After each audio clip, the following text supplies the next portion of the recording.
Hi, magandang araw po sa ating lahat. Nako, ito po, munting kaalaman nga pala ulit. Nako, mainit-mainit na balita po talaga tong issue na to. Talagang alam nyo, para tayo nanonood ng series, no, sa isang pelikula. Na alam mo, tuwing tanghali, di ba, nag-aabang tayo ng mga drama, mga pelikula, di ba, sa mga mainstream media, di ba? Na para ito yung series na pinanonood natin, na ano ba mangyayari sa politika, alam natin yung katapusan, alam natin yung ending eh, no? Na may mga kontrabida talaga, di ba nangyayari sa mga pelikula kahit anong palabas, na kapag yung malapit na matapos, di ba, yung kontrabida, talagang nagpupursige na, nasiraan ng bida. Di ba? Sa pagkakataong ito, kasi alam nyo sino bida, ha? Alam nyo sino bida rin sa pagkakataong ito? Una si Sara Duterte dito sa politikan to. Bakit? Siya mataas sa survey eh. 'Di ba? Obvious na kahit saan pa survey, kahit 'di ba EPs versus Sara, Marcos versus EPs, sino pinipili ng tao? EPs, 'di ba? Yung ang tae, ko po ayoko na lang. Lahat na lang kinumpara sa mga politiko, Risa versus EPs, Trillanes versus EPs. EPs ang binoboto. Halatang-halata, hindi yan mga troll. Ha? Kasi kung may troll sila, sana pinagana na nila. Kaso ang pinipili ng taong bayan, si Sara pa rin. Kahit, yung bang survey, troll pa rin yon. Nagpa-survey sa SWS, sa iba pang mga survey. Yung mga nagsusurvey na yan po, malakas ang tsansa niyan. Kasi yan minsan ang binabatayan nila kung ba't mananalo ang isang kandidato. Di ba? Pag nag-survey yan, bihira magkamali yan. O ngayon, paulit-ulit sila nagsusurvey kahit sa palengke, kahit sa mga people, mga matao, walang iba kundi si Sara Duterte lang talaga ang napakataas ng porsyento, 'di ba? Kahit saan ka makarating, kahit ang tanungin mo, talaga yung bukang bibig ng tao, Sara, alam niyo bakit? Alam niyo bakit? Sa ginagawa kasi nilang panggigipit. Tapos habang ang balita, 'di ba, yung balita, maraming krimen na nangyayari, dinukot si ganito, yung babae, hinila si ganito, tapos gumamit si ganito, nahuli. 'Di ba? Yung iba hindi na binabalita para masabi walang krimen eh. Pero nangyayari talaga. Habang nangyayari yon at ginikipit nila si Sara, walang iba yung tao hindi na iniisip nila kundi si Sara. Yun yung mga hindi si Sara, I mean yung mga Duterte. Dahil iniisip nila nung sa panahon ng Tatay Digong, yung mga addictus benedictus at lahat ng mga masasama, kontrolado nila ang kanilang sarili dahil sa takot na sila ay baka patulan ni Pangulong Duterte. Ngayon, hinahanap ng taong bayan yung ganung kalagayan, yung ganung sitwasyon na hindi makita ngayong administrasyon. Totoo lang. O ngayon, may nakita ba kayo sa administrasyong ito na talagang sinupil yung mga gantong kriminal? Wala. May nakita ba kayo? Wala. Ay kayo, di ba? Kaya bakit mapapansin nyo talaga, ang gagawin nila, syempre, siraan ng mga Duterte. Sa kanilang paninira, hindi para siraan eh. Yung ilihis na lang yung issue, imbis na ilihis ba yung flood control. Alam naman natin kung ano talaga ang big fish niyan. Ililihis nila sa mga Duterte. Sa paglilihis nila, kasama yung sirang-sira ang mga Duterte. Pati yung mga kaalyado, di ba sila Marcoleta, lahat talaga kinakasuhan na eh. Di ba? Lahat talagang pinababagsak. Gusto ipakulong eh. Di ba? Ngayon, may pare ito. Ayan oh. Kaso laban kay BP Sara, isang political stunt. Hindi na tinigilan eh. Kino-combo na eh. Di ba? Pagkatapos lumabas yung bagman daw di umano ni Sara, eto naman. Tapos, abang si Bato, alam mo yun, lahat na lang eh, si Marcoleta, gusto-gusto sose. Kumbaga, lamang na lamang sila ngayon, nakakasama ng loob, bingi na yung ibang politiko na dapat ipagtanggol tayo, katulad ng mga tulpo, na ang iingay sa mga mag-asawa, samantalang dito sa isyong ito na ipagtanggol ang taong bayan, at alam nyo naman kung sinong tama, tikom kayo, no? Tapos, kapit na kapit kayo ngayon, dyan sa bagay, kasi, tatakbo yata tong yung Risa, pati yung magtatandem yata si Tulpo, no? Kaya hindi mo masisisi talaga yung panig niya nandoon, di ba? Akala ko ba sa taong bayan sila, di ba? Intindihan nyo. Ngayon mga kaibigan, ito nga po, PDP laban. Kung talagang nais nilang panagutin ang mga magnanakaw, palagay natin magnanakaw din si Sara, sa kaban ng bayan, dapat nilang unahin ang di umano'y pagnanakaw ng ilang miyembro ng Kamara. Totoo naman eh. Di ba? Doon eh, bakit tahimik kayo? Mga father, ano ba kayo? Saan ba kayo? Ganyan, alam ko, father, inuusig ng member mo ang INC. na kung makapagbato at iba pang mga post diyan, kung mapanira ang iglesia. Sinisiraan nila bakit daw iglesia bumuboto sa mga magnanakaw, ha? Bakit daw ibig ko pa lang sabihin, kayo malilinis kayo, 'di ba? Hindi kasi yun ang ano nila eh, yung ibang member nila yan ang ibinabato eh. May mga nababasa ako na sinisisi nila iglesia pagdating sa mga pangingialam ng politika, 'di ba? Nagrarally iglesia, ba't kayo magrarallying ganyan? Ano ba yan? Ano ba yan? Eh kayo, anong ginagawa nyo?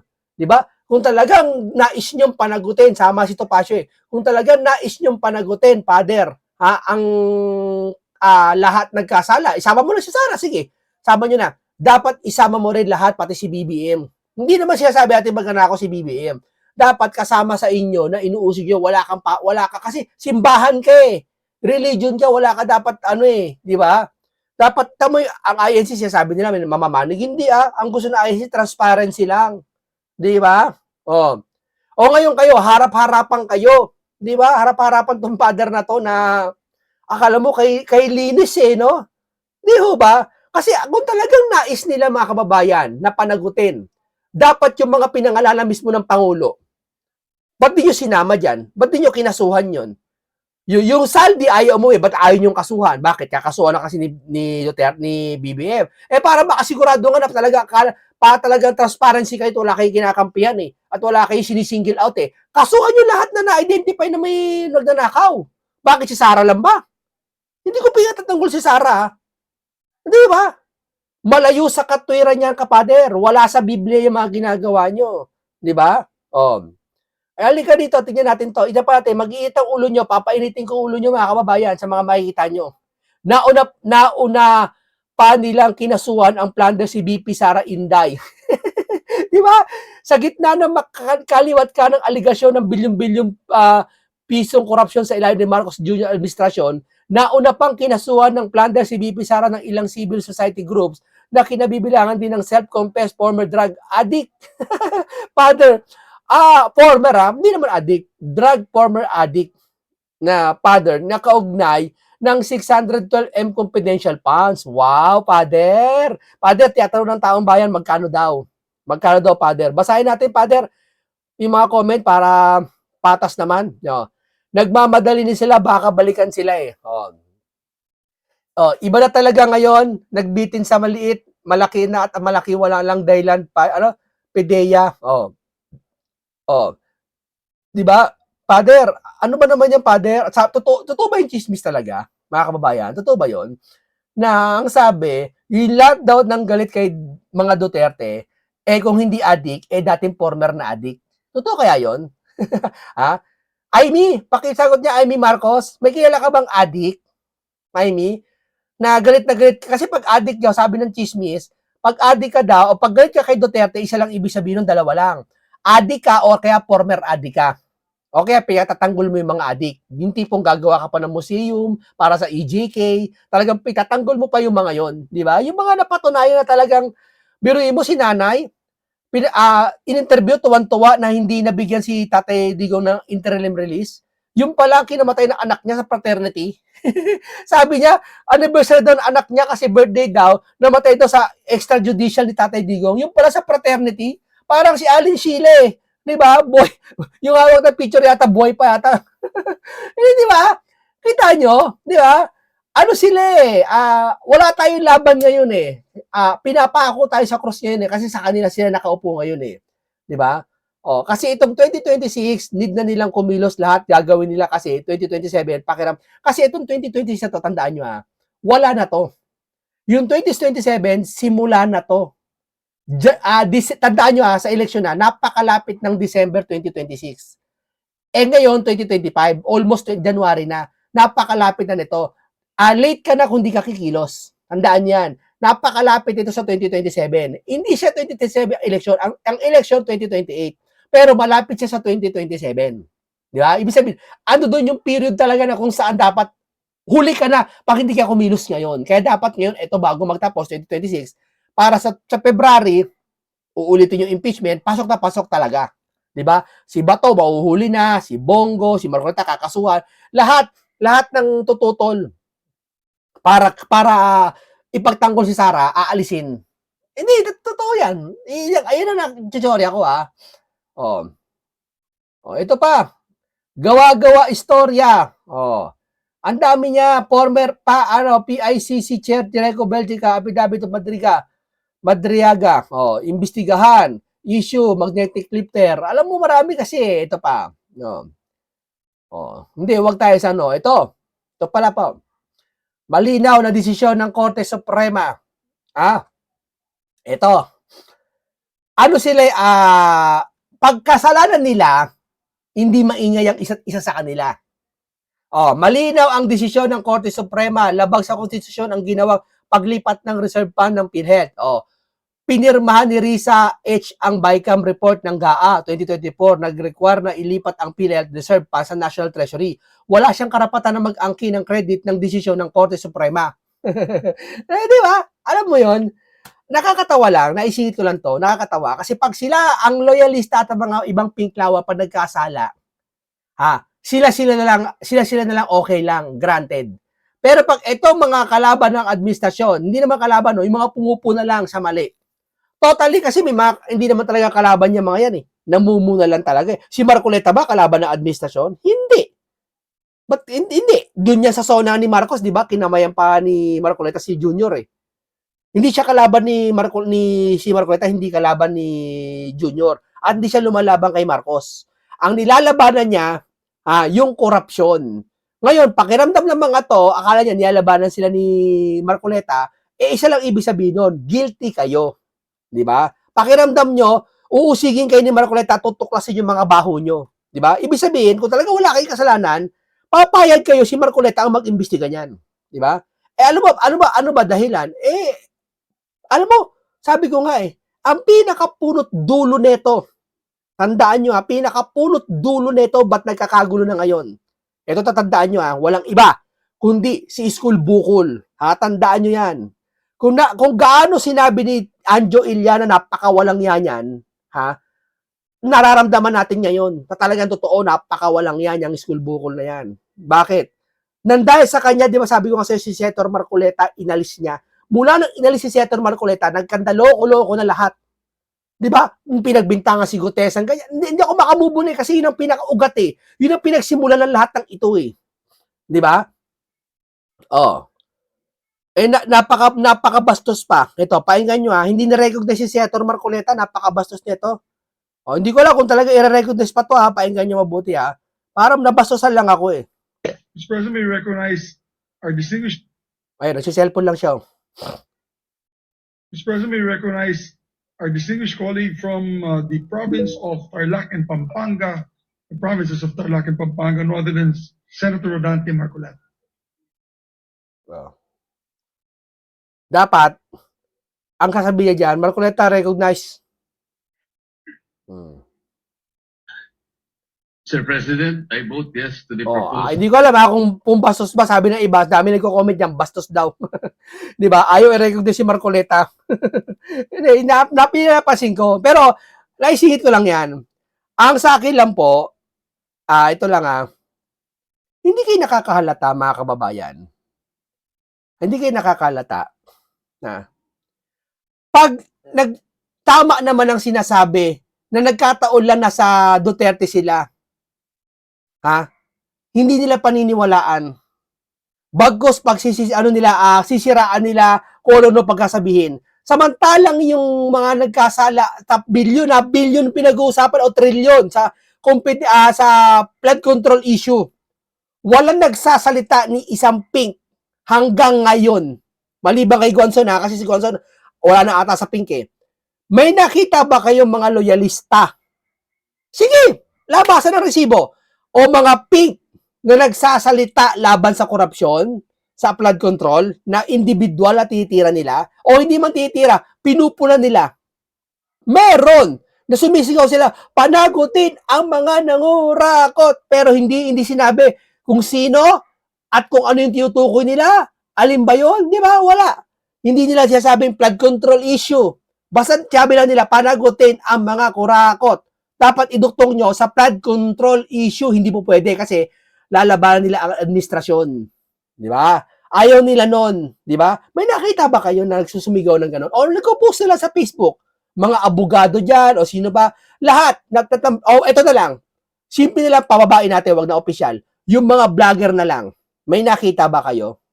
Kahit vlogger, na panagutin ang yung mga DDS na sinasabi nilang DD list, yun ang mga nagpo-post para ipagtanggol ang taong bayan sa maanumalyang flood control. Andyan lahat sila Greco Belgica, andyan sila, alam mo yun, lahat mga politiko vlogger, yun nagtatanggol sa flood control, di ba? Pero sila, wala silang ginawa. Sige, maghanap kayo, yun sa Pinoy Canada, na vlogger na mura. May sinabi ba yun para sa taong bayan? Na concerned siya, nagbabaha? Wala. Titirahin nila yung mga tumitira sa administrasyon. Biruin mo dati, saldi, yakap na yakap nila. Yung kumanta, biglang nainis sila. Sipin mo yun. Di ba? Biruin mo, saldi, appropriation of chairman, walang alam. Ibig sabihin, mas paniniwalaan mo ba si Madriaga, si Ramil Madriaga, na bagman di umano ni Sara, na walang ebidensya nilabas, kaysa dito sa chairman ng appropriation ng budget, na may ano siya, may ebidensya siya, may insertion siya nilabas. Sino paniniwalaan nyo? Sige nga. Kayo mo sumagot. O, dito tayo kay Belgica, panoorin natin to. Malaki ang role ni Zaldi at very credible siya sa kanyang mga sinasabi. Po, Chairman, today ay inanunsyo po ni Pangulong BBM kanselado na po ang pasaporte ni former Bicol Congressman Zaldi Co. Sa inyo pong pag-aaral sa issue na ito, ano sa tingin niyo ang credibility ni Zaldi Co para paratangan ng Presidente? At marami pong mga larawan na kumakalat ngayon sa social media. Zaldi Co with Congressman Sandro Marcos, with former Speaker Martin Romualdez, at yung mga meeting kasama sa Malacanang, doon sa Malacanang kasama si Zaldi Co at ang Pangulo mismo. Sir. Malaki ang role ni Zaldi at very credible siya sa kanyang mga sinasabi. Unang-una, hindi naman sinabi ni Zaldi ko na malinis siya. Hindi niya rin itinanggi na ginawa nila at parte siya sa crime. Sinabi niya, pinagawa sa kanya kaya niya ginawa. So he's part of the syndicate. So ibig sabihin, isang grupo sila. Siya ang operator. So he is very credible dun sa mga sinasabi niya na personal niyang diniliver yung pera sa bahay ni BBM. Sinabihan siya na sabi ni BBM, ipasok yung 100 billion pesos, si BBM. So these are all personal knowledge. Inilabas niya sa video.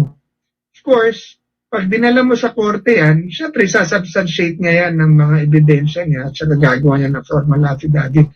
Pero just doon sa issue ng credibility, credible si Zaldi. Diba? Kasi ibig sabihin, ano yan state witness nga yung bang conspiracy yan na may biglang bumaligtad.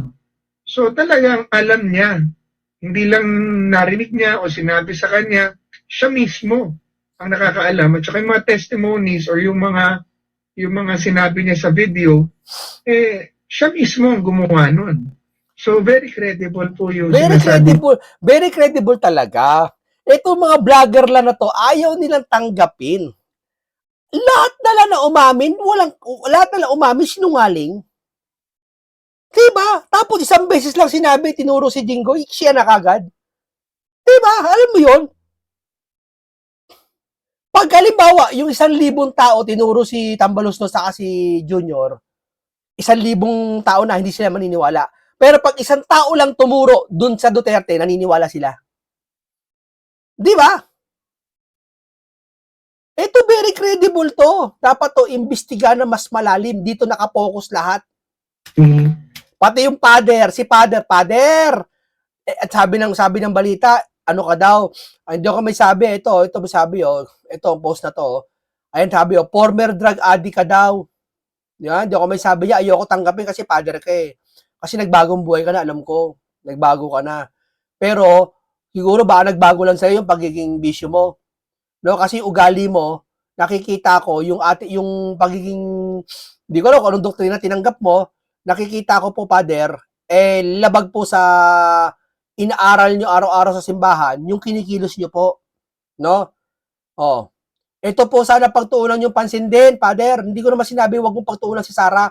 Ito rin, Father, para patas, para maramdaman namin na ikaw ay taong simbahan ka, lamang ka ng simbahan, tao ka ng Diyos, kasi Father ka no? Pagkakatiwala ka, saserdote ka, ika nga, sabi sa Biblia, sa mga pari at saserdote, di ba? Sabi sa magandang balita Biblia nyo, sinalin niya ng Father nyo, di ba?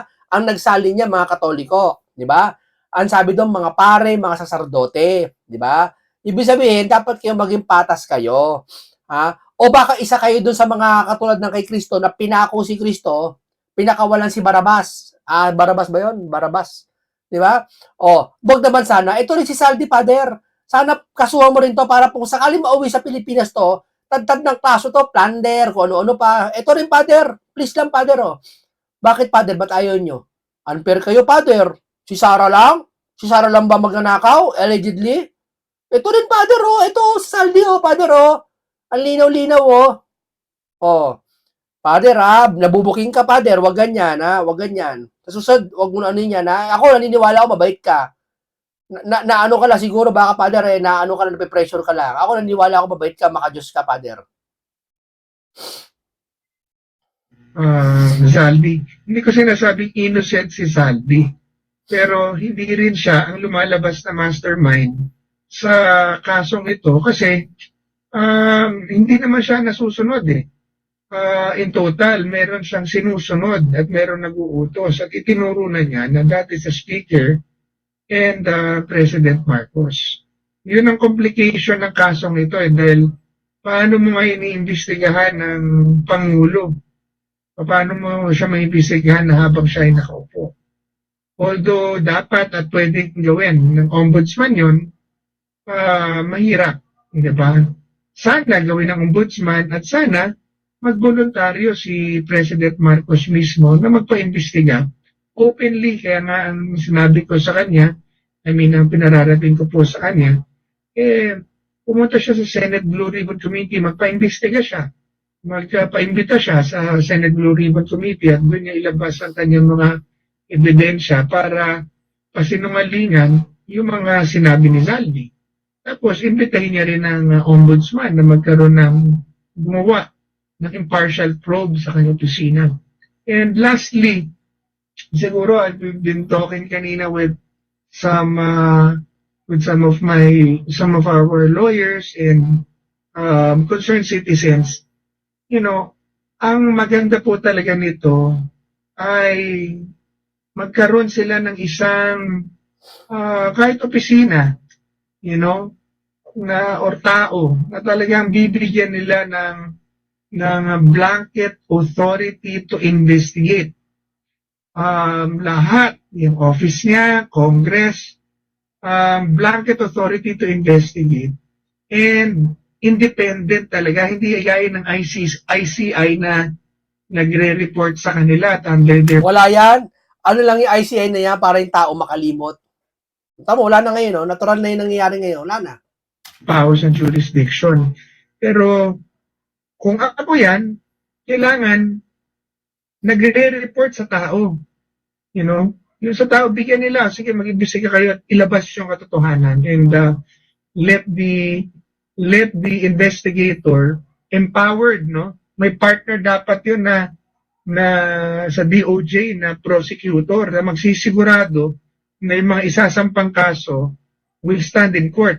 Pero yung gano'n talaga independent, hindi yung gaya na ICI na dependent sa kanila, pero independent, bigyan ng pondo, bigyan ng kapangyarihan na mag-imbestiga talaga from the office of the president down to the Congress at saka sa mga departments na involved. And then submit its report to the people, or pwede Senate Blue Ribbon Committee can help, or mas maganda, direkta sa tao kasama ng special prosecutor siguro. Maybe they can do something, they can write an executive order to that effect. Yun ang maganda para magkaroon ng tiwala ang tao sa ginagawang investigasyon na to. Pero ako, Jay, I'm willing to do that. Kung sasabihin niya na, sige, imbestigahan mo yan, Greco. But, sabihin ko sa kanya, hindi ako mag-report dapat sa'yo. Kailangan na reporting ko sa tao. Minsan, hindi ako nag-volunteer, pero sinasabi ko, kung gano'n, Alam mo kasi napakadali talaga mag-imbestiga mga kababayan eh. Lalo pa kasi dyan yung mga tao.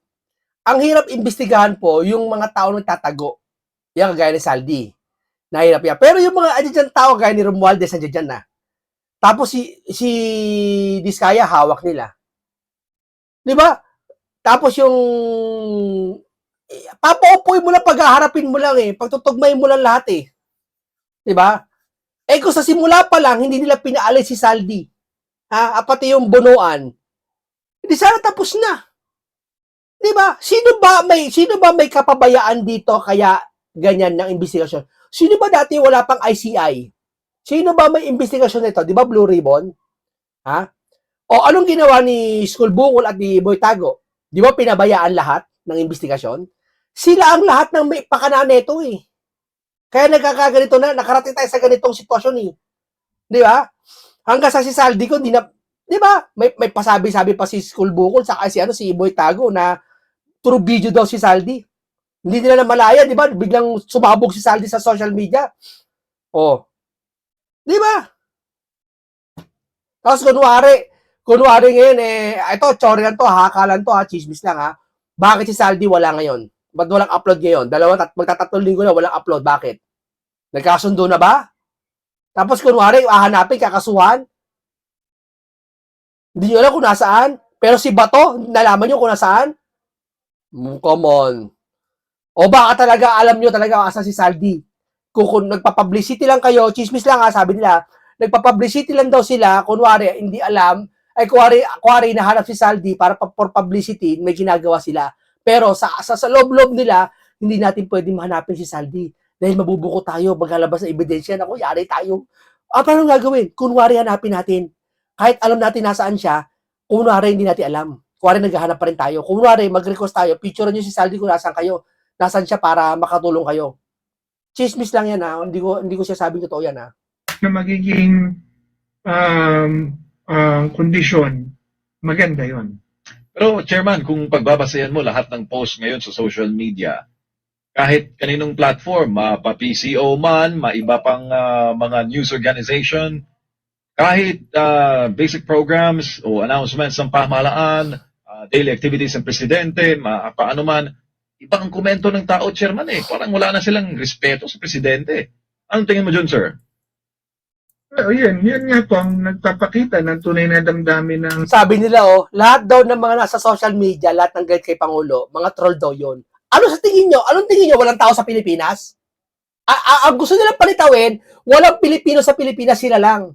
Anong tingin nyo sa mga to, laganap ang social media? Hindi sila nagko-comment para labang hindi na ma-agree sa inyo, nasasabi na sa lobin? Nakaka-insulto di ba? Basahin nyo kasi lahat na nagko-comment, totoong tao yun. Hindi, kasi naman yung mga nagko-comment sa inyo, good, better ganyan, di ba, sa mga hindi tao, mga troll, kasi konti lang yung friend, tapos, hindi yung mga kaibigan niya, iisa mga post, tapos iisa date ang pagkakagawa. So, yun niya, ibig sabihin, sinasadya, scripted ang pagkakasabi. Hindi katulad ng mga taong bayan, nagsasabi ng damdamin, totoo, organic ang sinasabi, hindi scripted. Di ba?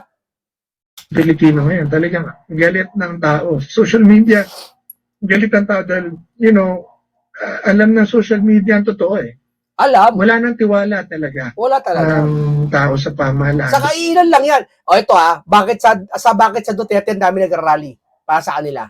Bakit ni isang beses wala ako nakita nag-rallying marami kay Junior?